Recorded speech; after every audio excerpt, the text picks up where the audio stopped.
제목을 함께 읽어볼까요? 생일 선물입니다. 사람은 누구나 자기가 태어난 날이 있습니다. 그리고 그 태어난 날을 누군가가 기억하고 축하해 주기를 우리는 나름 기대합니다. 여러분 어떠세요? 생일날이 되었는데 아무도 알아주지 않고 그런다면 여러분 마음 어떠실 것 같아요? 기분이 좋을까요? 아니면 섭섭하고 작은 소리에도 짜증날까요? 사실 우리는 알게 모르게 자기의 태어난 그 날을 굉장히 소중하게 생각합니다. 맞습니다. 각 사람마다 자기가 태어난 날은 소중한 거예요. 그리고 그 소중함을 우리는 기념하고 축하하기 위하여 무엇을 준비합니까? 선물을 준비하죠. 생일날 내가 선물을 얼마나 받았느냐 이걸 가지고서 내가 사람들한테 이렇게 좋은 평가를 받고 있구나 라고 생각하기도 하고, 또 선물이 하나도 없는 걸 보면서 아이고 올해는 좀 반성하고 내년에는 좀 잘해야겠구나 라고 돌아보기도 합니다. 어땠거나 우리에게 있어서 생일은 꼭 생일 선물을 함께 떠올리게 만드는데요, 오늘 우리가 기억해야 될, 반드시 꼭 그분의 생일은 기억했으면 하는 것이 바로 예수님입니다. 물론 예수님이 언제 태어나셨는가에 대한 부분은 명확하게 알 수는 없습니다. 헤롯이 기원전 4년 4월 11일에 죽었다고 알려져 있습니다. 여러분 기원전이면은 그러면 예수님이 태어나시기 전이잖아요. 기원전 4년 4월 11일에 죽었어요. 근데 예수님은 언제 태어나셨습니까? 헤롯이 죽은 후에요? 오늘 마태복음 2장 1절에 뭐라고 합니까? 헤롯 때 유대 베들레헴에 예수님께서 나셨다고 하잖아요. 그러면 예수님의 탄생은 헤롯이 죽기 전에 일어난 일이라는 것은 알 수 있지 않습니까? 헤롯이 기원전 4년 4월 11일에 죽었다는 것과 예수님의 탄생을 그러면 연결지어 보면 예수님이 탄생하신 날은 기원전 5년 12월이거나 아니면 기원전 4년 1월 4일일 걸로 추정할 수가 있는 거예요. 우리가 오해하는 것 중에 하나가 뭐냐면 예수님이 태어나신 그 날이 서기 1년이 되어서 카운트가 되었다라고 생각을 하는 거예요. 보통 우리들이 BC라고 하는 그 영어 표현은 Before Christ, 그리스도 이전이라는 말이잖아요. 그리고 서기를 나타내는 말은 AD입니다.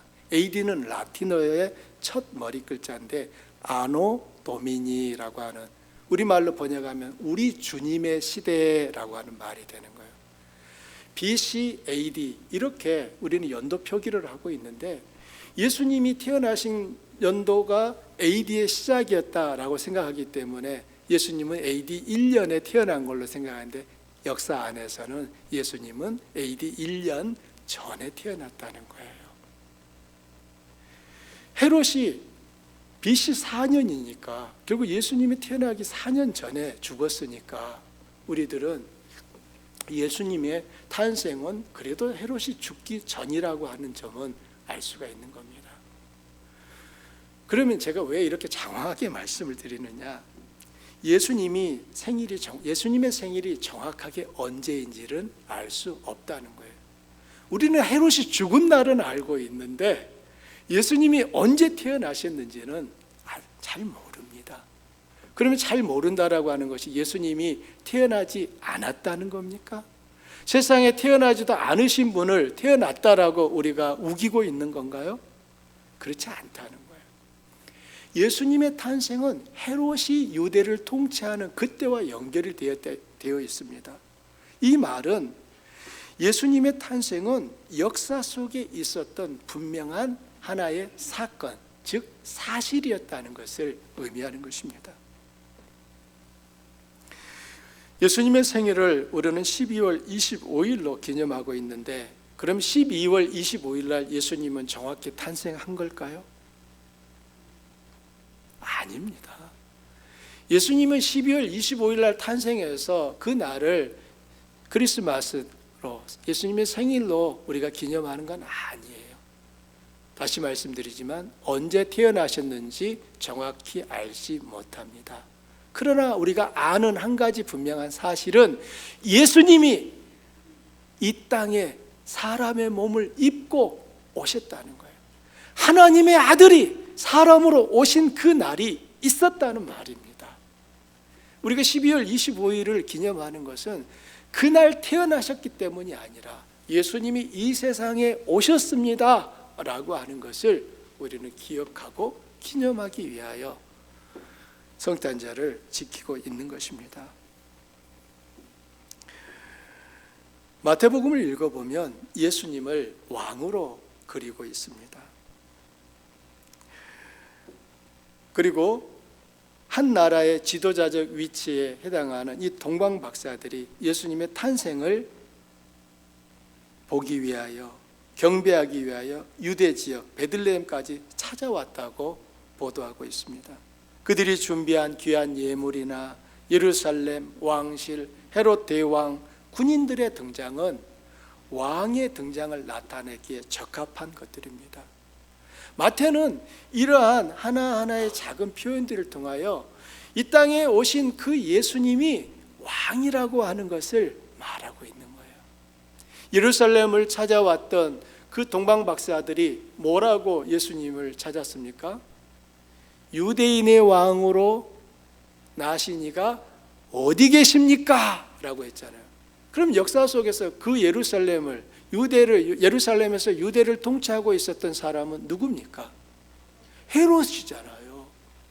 헤롯이 분명히 왕으로 있는데 동방 박사들은 느닷없이 와가지고 유대인의 왕으로 태어나신 분이 어디 계십니까? 우리가 그를 경배하기 위하여 왔습니다 라고 말하는 거예요.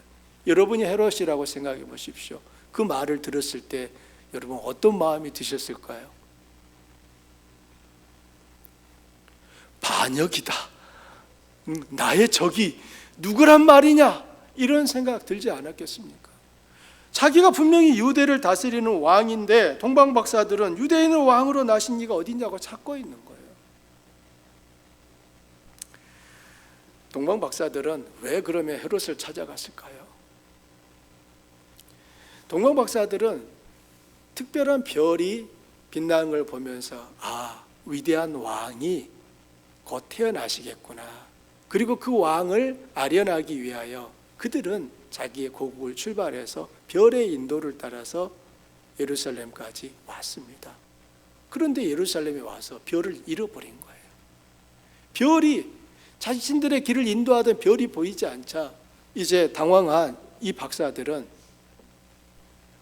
어디로 가야 될지 알기 위하여 생각해낸 게 왕이라면은 왕궁에서 태어났겠구나 해서 지금 헤롯이 다스리고 있는 그 예루살렘 궁을 방문하게 된 겁니다. 그런데 헤롯의 집에서 태어난 사람이 없는 거예요. 문제는.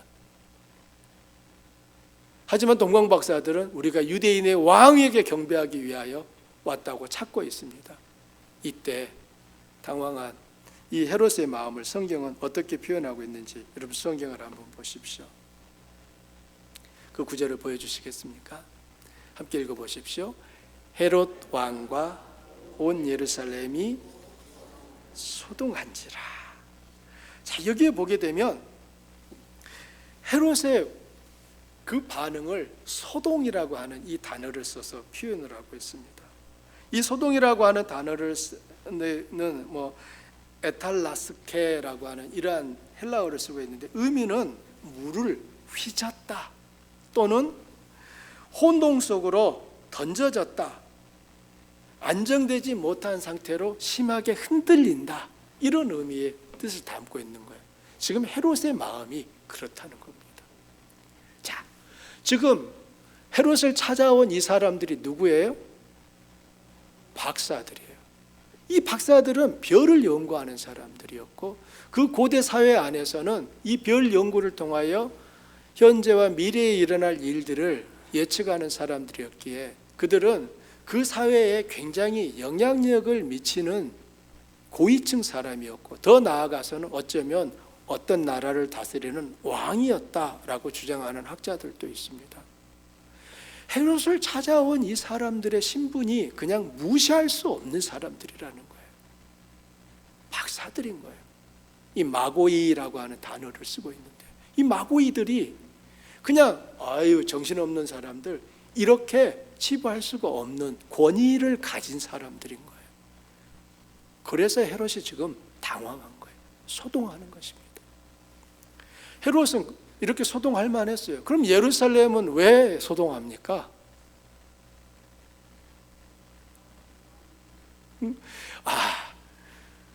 지금 왕이 왔다고 하니까 이야, 드디어 우리가 오랫동안 기다려 그 왕이 오셨구나. 이 나쁜 헤롯, 당신은 이제 물러갈 때가 되었다라고 하는 이런 기대감 때문이었으면 좋겠는데 그 반대입니다. 이 헤롯의 성질머리를 알고 있거든요. 지금 이 헤롯이 어떻게 이 말을 듣고 할까가 두려운 이 예루살렘 사람들은 당황한 거예요. 큰일 났다. 그래서 지금 헤롯도 소동하고 예루살렘도 소동하게 된 거예요.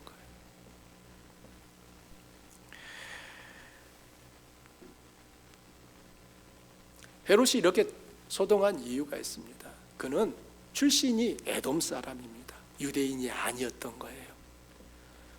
하지만 로마 황제의 임명을 받고 유대 땅을 다스리고 있는 왕입니다. 늘 헤롯에게 한 가지 아쉬운 게 뭐였냐면 다윗의 자손이 아니라는 정통성 시비에 걸리는 거예요.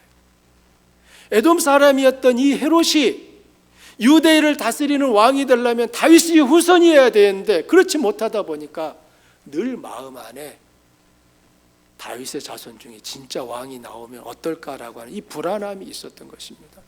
헤롯은 말년에 이 불안함이 극도로 발현되면서 자기의 아들 중에서 3명을 죽여버렸습니다.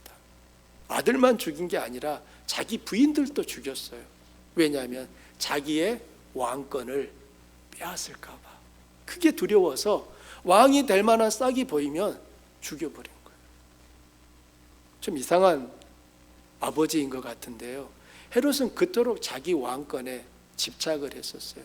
아직 내가 넘겨줄 때가 안 됐는데 아들이 너무 훌륭해서 뺏어갈까 봐 두려워서 아들들을 죽이는 그런 잔악함을 보였던 겁니다. 예수님을 찾지 못하게 되자 베들레헴에 군인을 보내가지고 2살 이하의 아이들을 헤롯이 다 죽였던 거 성경은 말하고 있지 않습니까? 어찌 보면 그 헤롯의 잔악함을 그대로 보여주는 하나의 모습인 것입니다. 이런 헤롯에게 유대인의 왕이 태어났다라고 하는 이 소식이 전해졌으니 헤롯이 가만히 있겠습니까? 지도자들을 부른 거예요. 대제사장들을 부르고 성경을 연구하는 율법학자들 다 불러가지고 그리스도가 어디서 나겠느냐라고 물은 거예요. 자, 여러분 여기서 우리가 주목하셔야 될 부분 이 부분입니다. 동방 박사들은 지금 예루살렘에 누구를 지금 찾으러 왔어요? 유대인의 왕을 찾으러 왔어요. 그런데 지금 헤롯은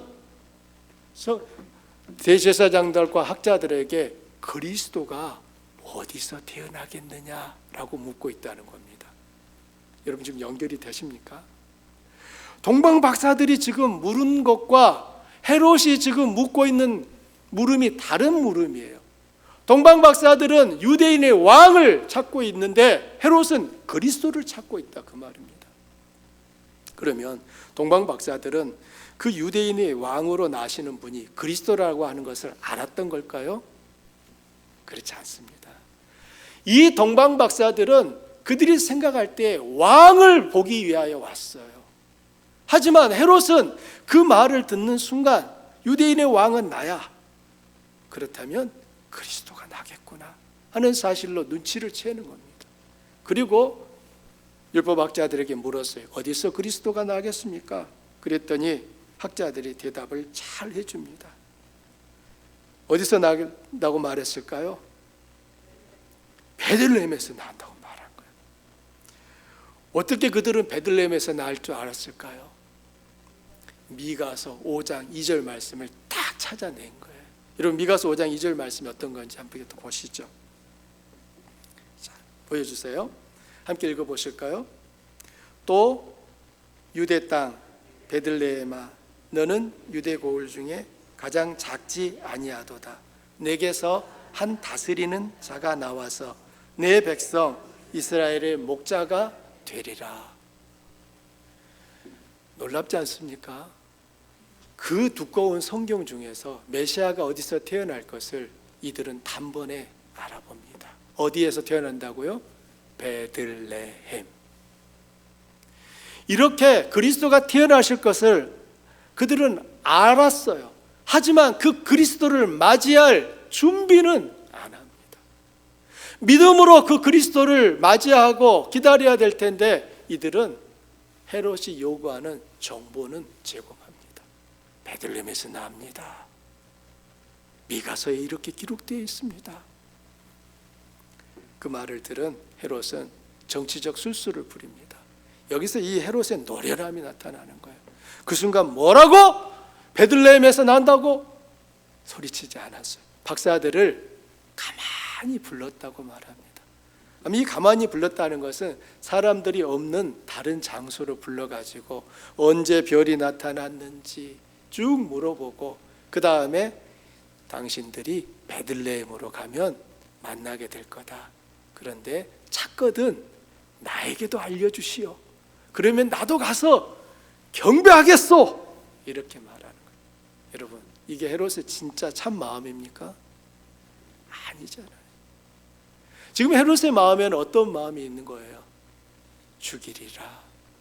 내가 찾으면 반드시 죽여야지. 이 마음이 있는데 겉으로는 활짝 웃고 있으면서 나 경배할래요. 이 헤롯의 말만 들어보면 야, 이 헤롯도 진짜 믿음 있는 사람이구나 이렇게 생각할 수 있잖아요. 여러분 옆에 분에게 이렇게 말씀해 주십시오. 얼굴 보고 속지 맙시다. 여러분 얼굴만 보면 얼마든지 속을 수 있다는 거예요, 여러분. 그런데 그 얼굴이 진짜일 때가 있어요. 한결같으면 그건 진짜인 거예요. 하지만 얼굴은 연출할 수 있는 게 가능해집니다. 지금 이처럼 헤롯이 얼마나 연기를 잘했으면 박사들이 그 아기를 찾은 다음에 말해줄 그런 마음까지 가졌겠습니까? 사랑하는 성도님들, 우리는 이 헤롯과 당시의 대제사장들과 예루살렘의 그 율법학자들을 보면서 안타까운 마음을 가질 수밖에 없습니다. 메시아가 어디서 나올 것을 그렇게 알았던 그들이지만 결코 그 메시아를 맞이할 준비는 저지하지 않고 있다는 거예요. 오늘 이 시대 역시 그런 거 아닙니까? 성탄절이라고 하면은 그 성탄절의 주인공은 분명히 예수님인데 많은 부모님들은 성탄절의 주인공을 누구로 생각합니까? 부모님들은 자식을 생각하고요. 할아버지 할머니는 손자를 생각하고요. 남편은 아내를 생각하고요. 아내는 남편을 생각합니다.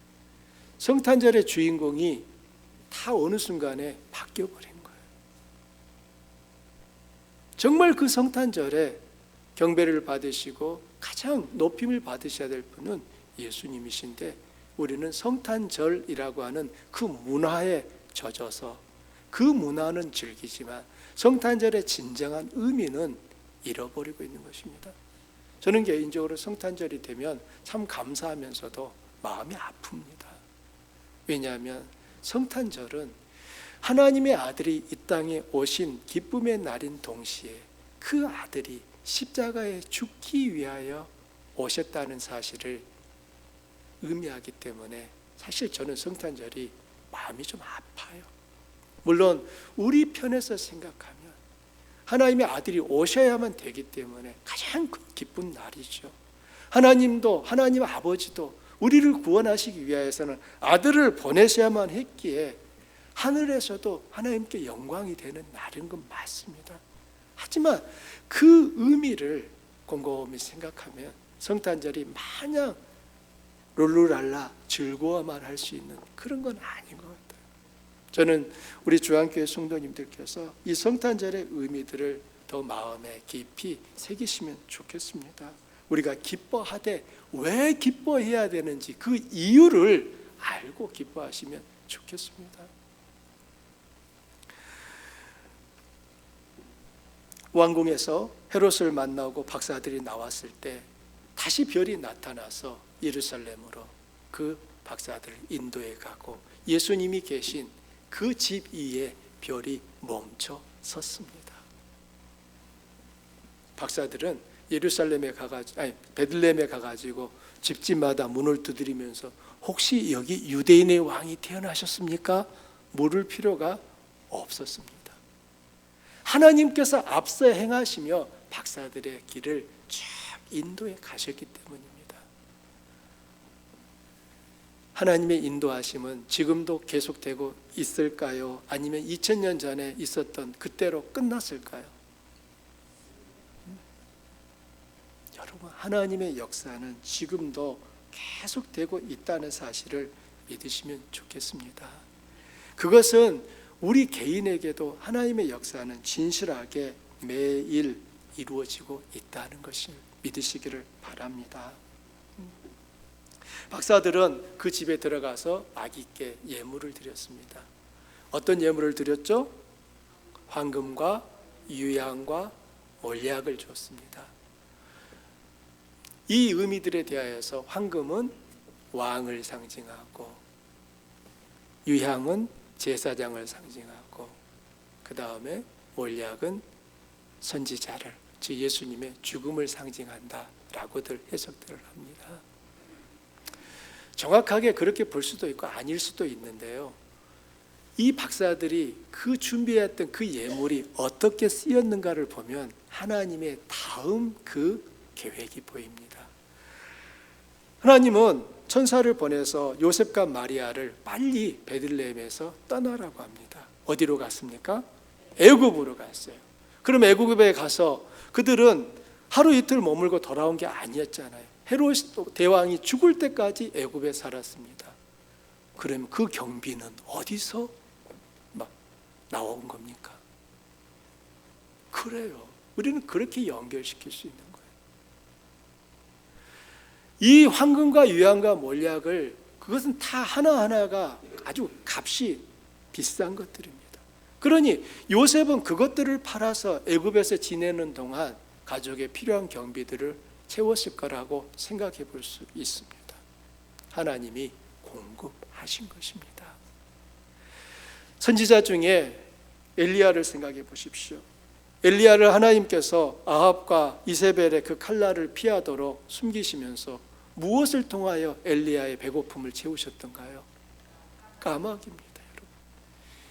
여러분, 까마귀가 엘리야에게 먹을 음식을 갖다 준 거예요. 까마귀가 몇 번을 날아다니면은 엘리야가 배불리 먹을 만큼 음식을 갖다 줄 수 있을까요? 아마 저는 그 시대에 가장 바쁜 까마귀는 엘리야에게 음식을 갖다 준 그 까마귀가 아니었을까 생각이 듭니다. 까마귀처럼 어느 정도 먹고 만족할 엘리야가, 이게 사람이잖아요. 그러니 까마귀는 그날 까마귀 친구들 중에서 제일 바쁜 까마귀가 그 까마귀 아니었을까 생각해 볼 수 있습니다. 그럼 까마귀 입장에서는 왜 하나님 나예요? 다른 내 친구 보고 좀 엘리야 먹이라고 하지 왜 나예요? 라고 할 수도 있습니다. 그런데 여러분, 그 엘리야를 먹인 까마귀는 엘리야를 먹였기 때문에 우리가 지금도 그 까마귀 얘기를 하고 있다는 거 아닙니까? 여러분, 하나님의 역사와 손길은 하늘에서 툭 떨어져서 이루어질 수도 있지만 하나님은 대부분 관계 안에서 우리와 만나고 하는 모든 우리 주변에 있는 누군가를 통하여, 다시 말하면 우리의 손발을 사용하셔서 하나님이 공급하고자 하시는 그 누군가의 필요를 채우시더라는 것입니다. 아멘입니까? 이 역사를 우리는 지금도 신뢰하는 거예요. 하나님이 요셉과 마리아에게 가져왔던, 사실 그건 마리아와 요셉에게 가져온 게 아니라 아기 예수님께 가져온 거였고, 그 황금과 유향과 몰약은 예수님이 이 세상에 태어나셔서 받으신 첫 번째 생일 선물이었던 것입니다.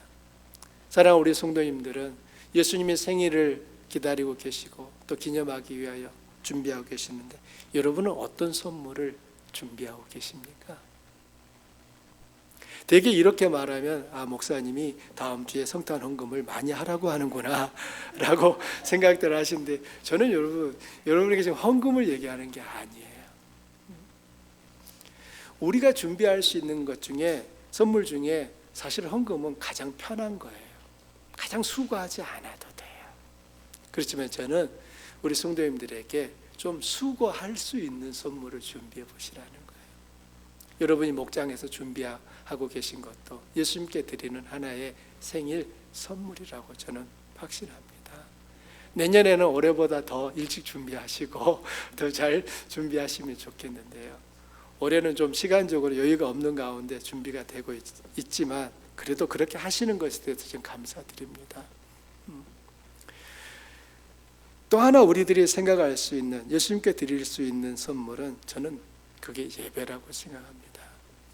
예배는 하나님의 백성들이 하나님을 만나고 경험하는 시간입니다. 좋은 신앙이라고 하는 것은 하나님을 내 삶의 우선순위에 두고 사는 것이에요. 우리는 해야 할 일이 많습니다. 아주 바쁩니다. 하지만 주님을 경배하는 그 예배를 내 우선순위에 두는 사람이, 그 사람이 하나님을 가장 첫 번째로 생각하는 거예요. 신앙의 있고 없음을 가장 먼저 확인할 수 있는 시금석은 예배 생활입니다. 그가 예배를 어떤 마음으로 준비하고 드리는지, 예배에 오기 위하여 그가 자신의 생활들을 어떻게 미리 관리하고 정돈하는지, 이게 결국은 그 예배 생활을 보면 그 사람이 하나님을 향하여 어떤 마음을 가지고 있는지를 알 수가 있거든요. 여러분, 우리가 선교하는 목적을 예수님을 전해주는 것이라고만 이해하신다면 그건 절반만 이해하시는 거예요. 우리가 선교사님들이 가셔서 하는 건 예수님 전해주는 게 맞습니다. 그런데 왜 예수님이 전해줍니까? 예수님을 전해줘서 무엇을 하게 하려고 해요? 예배하는 백성들을 만들기 위해서입니다. 선교는 하나님을 예배하는 백성들을 찾고 세워가는 작업이 선교인 거예요. 그러므로 우리가 드릴 수 있는 하나님 앞에 가장 좋은 생일 선물은 예배인 거예요. 내 예배 생활이 다른 어떤 것과 바꿔지면 안 돼요. 내가 예배를 드리기 위하여 다른 것을 우선순위를 뒤로 밀어 놓으셔야 예배를 그러니까 1번에 설 수 있는 것이지, 다른 것 다 하고 나서 내가 예배 드리겠다라고 하면 몇 번 예배 드릴 시간이 없어요. 우리는 항상 바쁘거든요. 항상 일이 기다리고 있거든요. 그러므로 예배를 지켜가려면 다른 것보다 먼저 내가 예배 생활을 먼저 우선순위에 두셔야만 가능한 것입니다. 우리가 주님께 드릴 수 있는, 생일 선물로 드릴 수 있는 두 번째 선물로 저는 말씀에 대한 순종이라고 생각합니다. 주님은 분명히 나를 사랑하는 자는 내 계명을 지킨다 라고 말씀하셨죠. 요한복음 14장 15절 21절에서 거듭 반복해서 하신 말씀입니다. 우리들이 말씀을 읽는 동기가 무엇입니까? 우리가 말씀을 읽는 동기는 나 말씀을 이렇게 많이 안다 이거 아니에요. 말씀을 읽는 동기는 그 말씀에 순종하기 위해서 읽는 겁니다. 말씀을 잘 읽었다는 것은 그 읽은 말씀을 내 삶에 실천하고 순종해 갈 때 비로소 말씀을 잘 읽은 게 되는 거예요. 그렇게 말씀에 순종하는 사람을 주님은 당신을 사랑하는 사람으로 인정하시는 것입니다. 물론 우리는 말씀을 배워야 합니다. 제자 훈련에도 참여해야 되고 목장에 참여합니다. 이렇게 해야 되는 것은 우리가 말씀에 순종하려는 의지이며 결단인 것입니다. 이런 과정 없이 우리가 말씀에 순종한다는 것은 불가능합니다.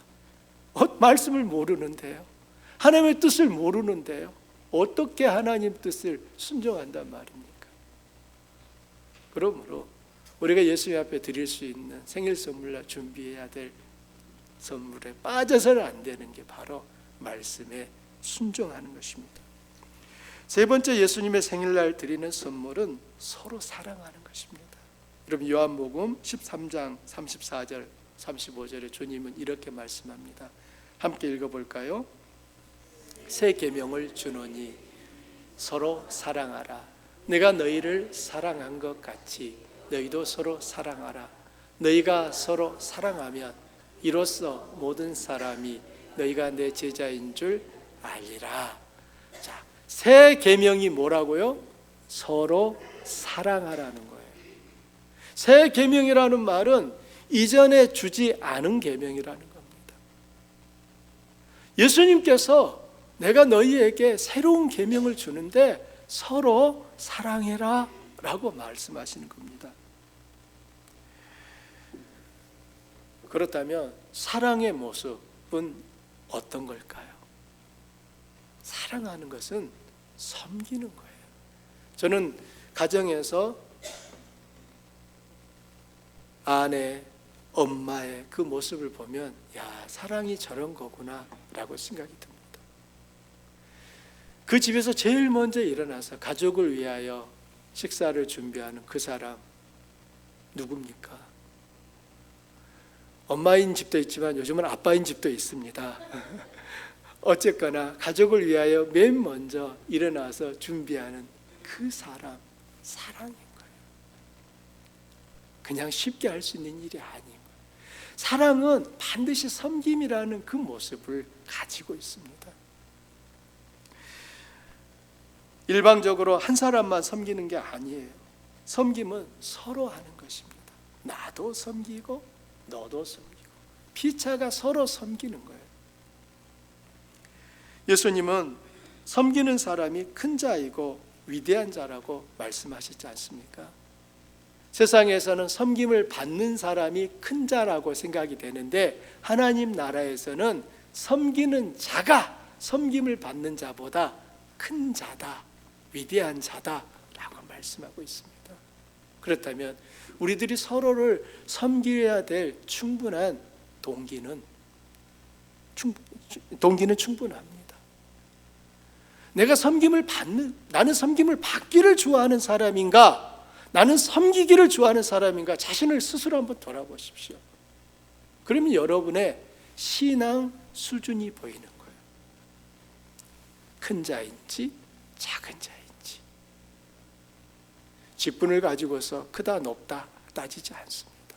그가 섬기는 자인가 섬김을 요구하는 자인가 여기에 따라서 그 사람의 신앙 수준이 결정되는 것이죠.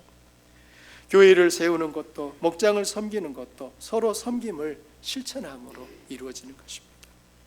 마지막으로 하나 더 보고 싶은 것은 예수님께 드리는 생일 선물, 이웃을 돌아보는 것입니다. 마태복음 25장 35절에 있는 말씀입니다. 여러분 함께 읽어보실까요? 새기명 아니에요. 마태복음 25장이에요. 자, 함께 읽어봅니다. 내가 줄일 때 너희가 먹을 것을 주었고 목마를 때 마시게 하였고 나그네 되었을 때 영접하였고 헐벗었을 때 옷을 입혔고 병들었을 때 돌을 보았고 옥에 갇혔을 때 와서 보았느니라. 마태복음 25장의 그 배경은 마지막 심판의 모습입니다. 마지막 심판 날 사람들이 다 그 예수님 앞에 서 있는 거예요. 그때 예수님께서 의인이라고 인정해 주시는 사람들에게 이 말씀하신 거예요. 내가 줄일 때 너희가 나 먹였다. 내가 목마를 때 마시게 했다. 나그네 됐을 때 영접했다. 병들었을 때 너희가 나를 돌아봤고 내가 옥에 갇혀 있을 때 와서 돌보았다. 그러자 우리가 언제요? 그런 적 없는데요? 라고 말하죠.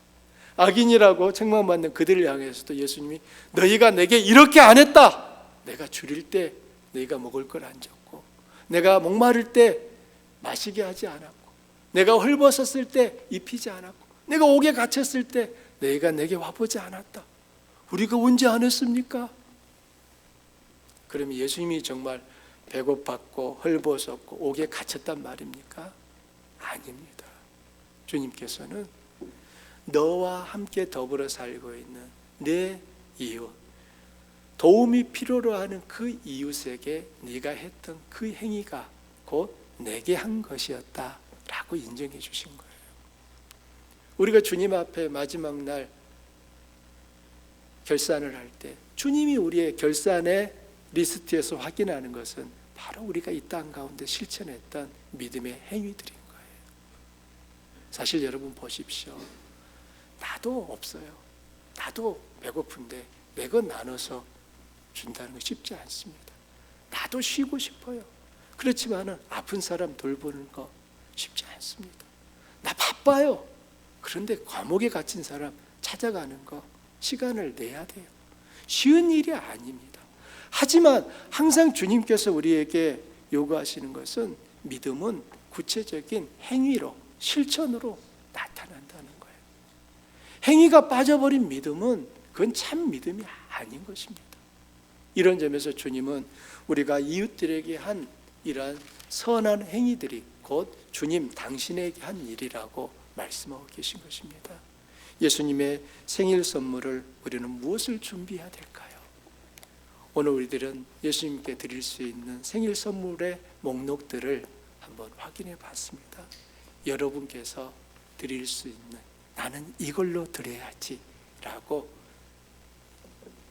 찾으시고 뽑으시고 그 일들을 실천해 보십시오. 그게 여러분이 주님께 드리는 생일 선물입니다.